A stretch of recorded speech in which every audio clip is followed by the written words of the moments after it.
অতি সম্প্রতি কারাটে প্রতিযোগিতায় স্বর্ণপদক জয় করেছে ত্রিপুরা সহ গুজরাটের গর্ব কৃতিকা সরকার।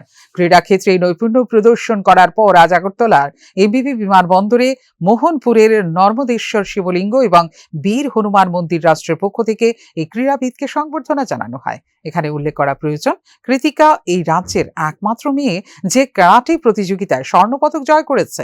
পাশাপাশি কৃতিকা ভারতের হয়ে নেপালেও প্রতিদ্বন্দ্বিতা করে দেশকে স্বর্ণপদক এনে দিয়েছে। এছাড়া গুজরাটের ভদোদরাতে ডিস্ট্রিক্ট লেভেলের সুইমিং ও স্বর্ণপদক জয়ী ঋতিকা আগরতলার খেজুর বাগানের কেন্দ্রীয় বিদ্যালয়ের ছাত্রী থাকলেও বর্তমানে সে গুজরাটে থাকে। নিজের প্রতিক্রিয়ায় কৃতিকা যেভাবে আজ তাকে সংবর্ধনা প্রদান করা হয়েছে তার জন্য সংশ্লিষ্ট সকলের প্রতি কৃতজ্ঞতা জানিয়ে আগামী দিনের জন্য আশীর্বাদ প্রত্যাশা করেছে।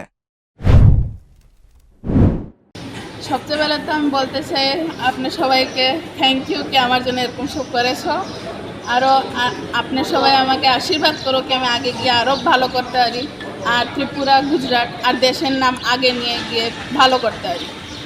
আর কি আর তো করতে যাবো, তোমরা আশীর্বাদে যেটাই করবো। Thank you. তোমার নাম? আমার নাম কৃতিকা সরকার। তুমি কোন কোন প্রতিযোগিতায় অংশগ্রহণ করেছিলে? হ্যাঁ, কোন কোন প্রতিযোগিতায় কম্পিটিশনে পার্টিসিপেট করেছিলে? আমি খেল মাহকুমে করেছি, যেটা স্টেট লেভেল কম্পিটিশন। SGFI করেছি, যেটা স্কুল লেভেলে আমাদের ন্যাশনাল লেভেল কম্পিটিশন। আমি ইন্টারন্যাশনালও 2-3 করেছি, আর ডিস্ট্রিক্টও বোধগুলো করেছি। ঠিক আছে, ধন্যবাদ।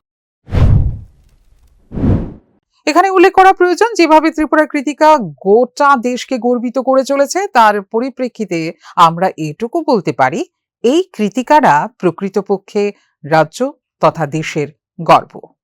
ফিউরো রিপোর্ট, নিউজ নাও।